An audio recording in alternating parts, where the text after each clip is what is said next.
Good morning students of class 12। बेटा, पिछले video में मैं आपको पहले लेसन से आनुवंशिकता एवं विभिन्नताएं इस लेसन से कुछ बातों को बताना प्रारंभ किया था और मैंने आपको आनुवंशिकता पर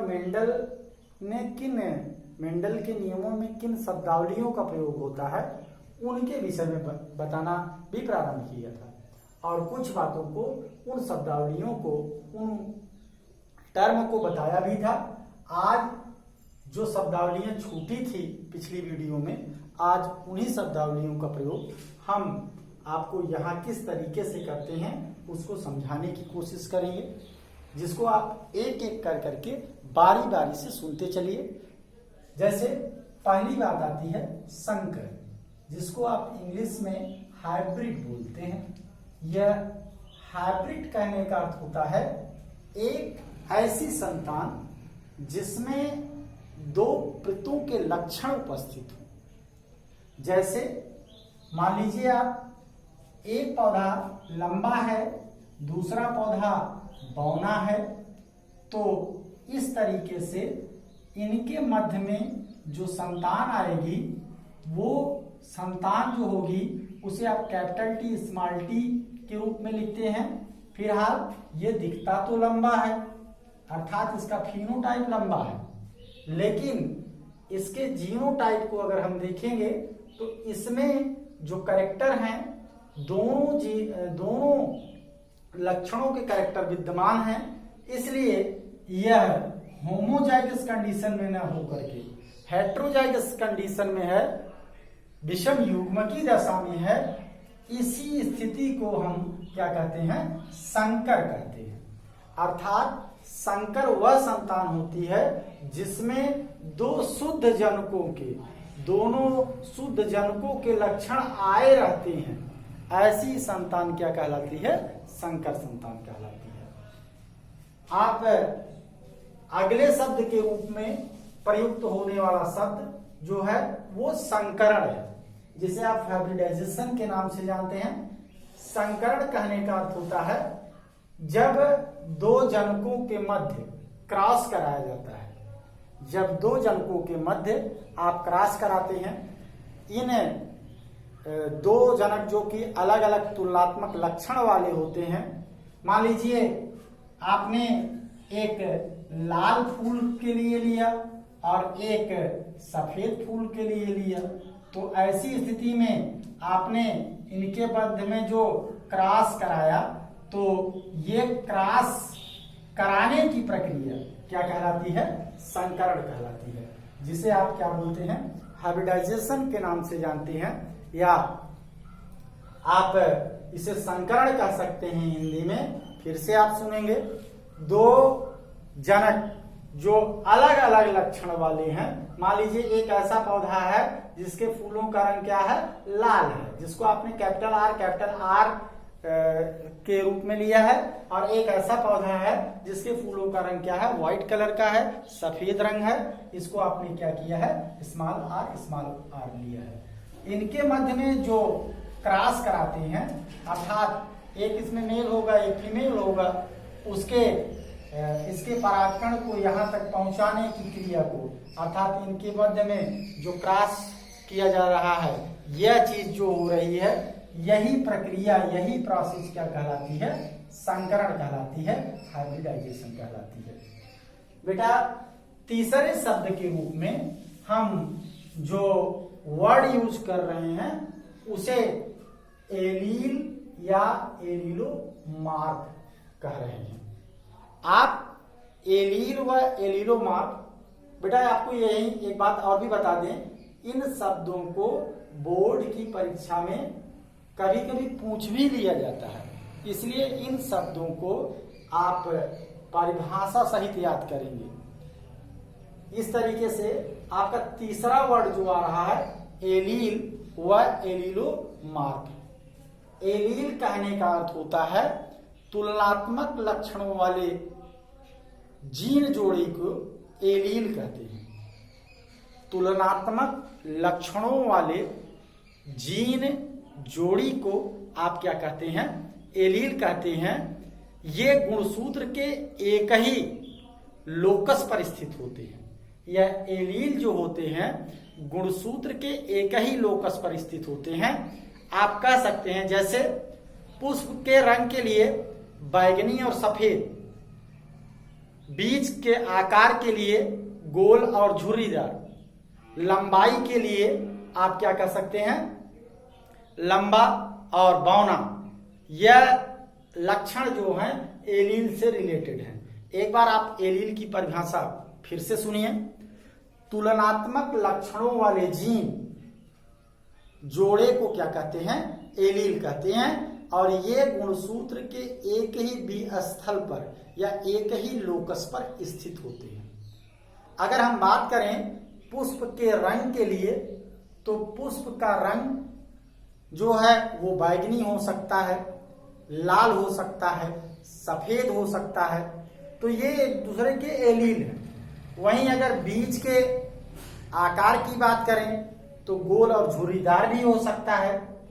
वहीं अगर हम पौधे के लंबाई के विषय में बात करें तो वह लंबा और बौना भी हो सकता है।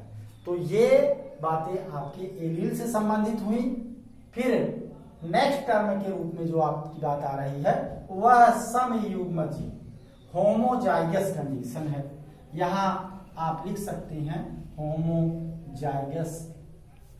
होमोजाइगस कहने का अर्थ होता है कि एक आपका एक ऐसा पौधा, एक ऐसा चीज जिसमें दोनों लक्षणों के जोड़े क्या होते हैं, एक दशा में हों, एक ही जैसे हों। जैसे आप लंबे की बात करें तो लंबा के लिए आप कैपिटल टी लिखते हैं। वहीं दूसरी चीज अगर इसकी कंट्रास्ट उल्टा विपरीत की बात करें बौना, तो बौना जो होगा इसके लिए आप स्मॉल टी लिखते हैं। अगर लाल की बात करें तो इसके लिए आप कैपिटल आर लिखते हैं। सफेद की बात करें चूंकि ये इसका कंट्रास्ट कैरेक्टर है तो यहाँ आप स्मॉल आर लिखते हैं। बात यहाँ करते हैं कि यहाँ पे दोनों जो जीन स्थितियां हैं वो एक जैसी हैं, एक ही लेटर में लिखी गई है। इस तरीके से कैपिटल टी यह होमोजाइगस कंडीशन दिखाता है। वहीं स्मॉल टी भी होमोजाइगस कंडीशन दिखाता है। निश्चित तरीके से ये अप्रबल लक्षण है, लेकिन यहाँ दशाएं जो हैं एक जैसी हैं। ये शुद्धता के द्योतक हैं, अर्थात ये शुद्ध रूप से पाए जाते हैं। इसी कंडीशन को आप क्या कह रहे हैं कि होमोजाइगस कंडीशन कहते हैं। आप इसे ट्रू ब्रीडलिंग भी कह सकते हैं, ट्रू ब्रीड भी कह सकते हैं। जब किसी लक्षण के जोड़े के दोनों जीन समान होते हैं तो वो क्या कहलाता है, होमोजाइगस कंडीशन कहलाता है। जब किसी लक्षण के दोनों जीन क्या होते हैं, समान होते हैं, तो वो क्या कहलाएगा, होमोजाइगस कंडीशन कहलाएगा। होमोजाइगस कंडीशन में शुद्ध चीजें मिलती हैं। जैसे ये लंबा के लिए शुद्धता है, ये लाल के लिए शुद्ध स्वरूप है, ये बौना के लिए शुद्ध है, ये सफेद के लिए शुद्ध है। ऐसे और भी लक्षण हो सकते हैं, लेकिन होमोजाइगस कंडीशन में दो जो लक्षण होंगे उनको दोनों जीन क्या होंगे, एक समान होंगे। नेक्स्ट बात आती है आपकी अगले टर्म के रूप में विषम युग्मजीव। बेटा यहाँ पे विषम युग्मजीव को आप इंग्लिश में बोलते हैं हेट्रोजाइगस कंडीशन। आप हेट्रोजाइगस कहने का अर्थ होता है कि जब आप क्या करेंगे, मान लीजिए कि आपके पास एक लाल पुष्प है और एक सफेद पुष्प है, इनके मध्य में आपने क्रॉस करा दिया, संकरण करा दिया। तो यहाँ पे फर्स्ट पीढ़ी में इनके क्रॉस के बाद, इनके संकरण के बाद जो संतान आती है वो क्या होती है, इसमें ये संकर संतान मिल रही है। तो यहाँ जो है इस लाल रंग के लिए कैपिटल आर भी है और इस सफेद रंग के लिए स्मॉल आर भी है। ऐसी दशा अगर बनती है जहां संकर स्थितियां बनती हैं, ये हेट्रोजाइगस कहलाती है। अर्थात किसी एक आप जब किसी लक्षण के जोड़े के दोनों जीन यहाँ पर उपस्थित हों, वह किसी लक्षण के दोनों जीन जब स्थित हैं तो ये दशा क्या बन रही है, आपकी विषम युग्म की दशा बन रही है, हेट्रोजाइगस कंडीशन बन रहा है, ये संकर होती है। यहां पर ये क्या कहा होगा, संकर होगा। जैसे लंबा पौधा है, लंबा पौधा है, इसका बौने पौधे के साथ में अगर क्रॉस कराया गया कैपिटल टी के साथ स्मॉल टी कर लिया आपने, तो फिर यहाँ पे आप देखेंगे यहाँ पे भी दोनों जीन आ ही गए हैं, लेकिन ये जो दोनों जीन हैं वो लंबा पौधा जरूर है, लेकिन ये दोनों जीन अलग अलग लक्षणों वाले हैं, इसलिए संकर है। और इसी दशा को आप क्या कहते हैं, विषम युग्म की दशा कहते हैं। अगले टर्म के रूप में आप क्या सुनेंगे, प्रभावी लक्षण।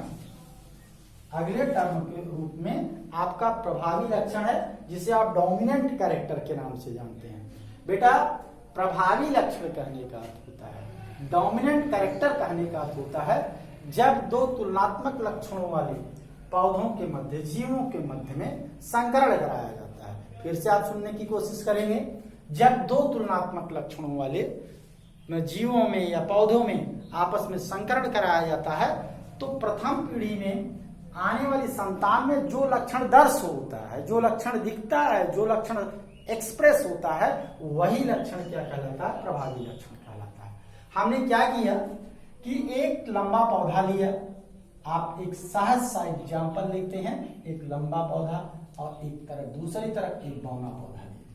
यहाँ लंबे पौधे के लिए आपने कैपिटल टी लिया और यहाँ बौने पौधे के लिए आपने स्मॉल टी लिया जी। ये आपका अगर इसमें संकरण कराया गया, संकरण के बावजूद ये देखा गया कि इसके प्रथम पीढ़ी में कैपिटल टी स्मॉल टी करके जो संकर पौधा प्राप्त हुआ, यहाँ पे चूंकि ये बौने का है और ये लंबे पौधे का जीन है, तो यहाँ पे स्थिति ये बनती है कि इस बौनेपन पर ये लक्षण क्या हो रहा है, प्रभावी हो रहा है। दिखने में इसका फिनोटाइप क्या आता है, लंबा ही आता है।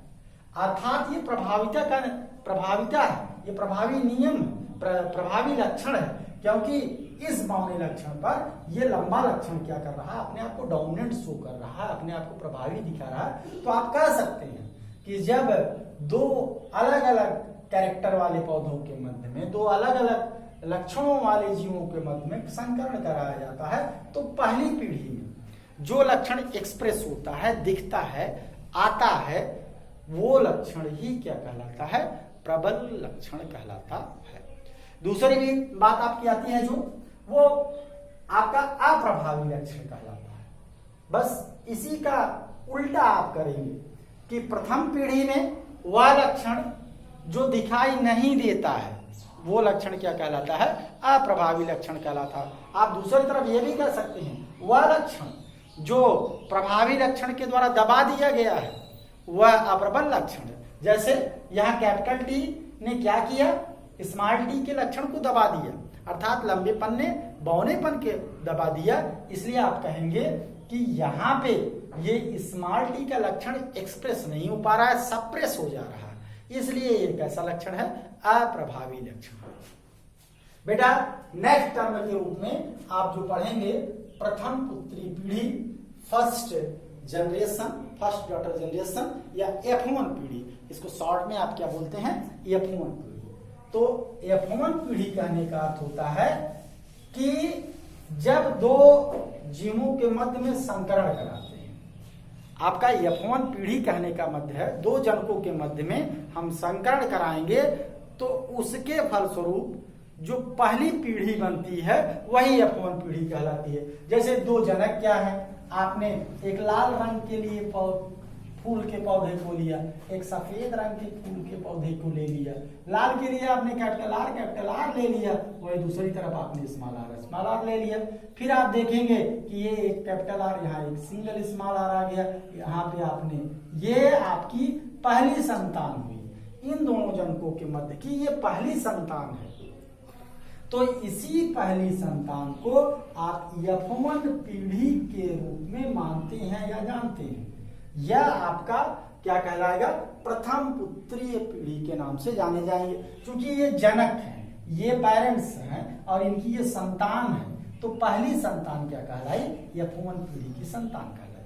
दूसरी बात, जब आप द्वितीय पुत्री पीढ़ी की बात करेंगे, द्वितीय पुत्री पीढ़ी कहने का अर्थ होता है कि जब इनका F1 पीढ़ी के संतानों का उनके मध्य में पुनः क्रॉस करा दिया जाए या इनके साथ में संकरण करा दिया जाए, तो इनसे आने वाला जो फिर से संतानें होंगी वो क्या कहलाएंगी? आपकी द्वितीय पुत्री पीढ़ी की संतानें कहलाएंगी। मान लीजिए इसी की ही जैसी एक संतान के साथ संकरण करा दिया गया, तो यहाँ पे आप देखेंगे कैपिटल आर आ गया, यहाँ पे कैपिटल आर स्मॉल आर आ गया, यहाँ पे ये कैपिटल आर स्मॉल आर आ गया, यहाँ स्मॉल आर आपका स्मॉल आर आ गया। तो ये कैसी संतानें हुई? ये F2 पीढ़ी की संतानें हुई। तो ये द्वितीय पीढ़ी की संतानें हैं, और ये द्वितीय पीढ़ी की संतानें इनके साथ भी संकरण हो सकता है, फर्स्ट पीढ़ी की संतानों के साथ में भी, या जंतु के जैसे लक्षणों वाले भी पौधे या जंतुओं के साथ में उनका संकरण हो सकता है। तो आप इसे द्वितीय स्तर पर पाते हैं, इसलिए क्या हो गया? द्वितीय पीढ़ी पुत्रीय पीढ़ी के नाम से, F2 जनरेशन के नाम से जानी जाती है। फिर आपका एक काफी महत्वपूर्ण प्रश्न के रूप में आता है बैकक्रॉस क्या है? ये प्रश्न और ये बैकक्रॉस और टेस्ट क्रॉस, इसके डिफरेंस के रूप में भी प्रश्न उठते हैं, अंतर के रूप में भी, या ऐसे सिंगल क्वेश्चन भी पूछ लिया जाता है कि बैकक्रॉस क्या है, जिसे आप संकर पुत्री पीढ़ी, या टेस्ट क्रॉस क्या है, परीक्षण संकरण के नाम से भी जानते हैं। हम आपको इन बातों को बताना चाहेंगे। तो बेटा यहां पे आप देखेंगे कि आपका जो बैकक्रॉस है, बैकक्रॉस कहने का अर्थ हो रहा है, इसका क्या संबंध निकल रहा है? आप पहले क्या करते हैं? दो जनकों को लेते हैं, दो जनकों में आपने एक ले लिया लंबा पौधा ले लिया, और दूसरी तरफ इसका कंट्रास्ट कैरेक्टर जो है वो क्या है? बौना पौधा है। अब इस लंबे पौधे के लिए आपने कैपिटल टी ले लिया, यही दूसरी तरफ आपने क्या ले लिया? स्मॉल टी ले लिया। हमने अब पहली पीढ़ी में जो संतान हमें मिलेगी वो संकर ही मिलेगी, आप ऐसा जान ही रहे हैं, पूर्व से ही समझ रहे हैं। तो ऐसी स्थिति में ये संकर संतान का जब बैक चाहे इस डोमिनेंट कैरेक्टर वाले पृथ से क्या करा दें? संकरण करा दें, या इस रेसेसिव कैरेक्टर वाले पेरेंट से इसका संकरण करा दें। तो इन पहली पीढ़ी का यदि आप चाहे लंबे चाहे बौने, अर्थात इस प्रथम फर्स्ट जनरेशन के प्राप्त जो संतान है इसका संकरण आप आइदर इसमें या इसमें दोनों में से किसी में अगर आप कराते हैं तो इनसे जो क्रॉस कहलाएगा वो क्या कहलाएगा? आपका बैक क्रॉस के नाम से जाना जा रहा है। दूसरी तरफ अगर टेस्ट क्रॉस की बात करेंगे तो टेस्ट क्रॉस में आप यहां से प्राप्त फर्स्ट जनरेशन से प्राप्त जो संतान होगी उसका सदैव हमेशा रेसेसिव कैरेक्टर वाली संतान से ही क्या कराते हैं? मतलब क्रॉस कराते हैं। इस तरीके के संकरण को हम क्या कहते हैं? टेस्ट क्रॉस के नाम से जानते हैं। फिर से आप अंतर जानने की कोशिश करिएगा। बैक क्रॉस में प्रथम पीढ़ी में प्राप्त संतान का किसी के साथ में, चाहे इस लंबे पौधे के साथ में चाहे इस बौने पौधे के साथ में क्रॉस कराते हैं। लेकिन जब टेस्ट क्रॉस की बात आती है तो इसका हमेशा रेसेसिव कैरेक्टर वाले पेरेंट्स के साथ ही क्रॉस कराते हैं, संकरण कराते हैं। तो इस तरीके से ये आपका संकर पुत्री पीढ़ी बैक क्रॉस या परीक्षण संकरण टेस्ट क्रॉस के नाम से जाना जाता है। That's all for today. Next video में इस लेसन से संबंधित अगली बातों के साथ में जल्दी आपसे विजिट होगी। तब तक के लिए धन्यवाद।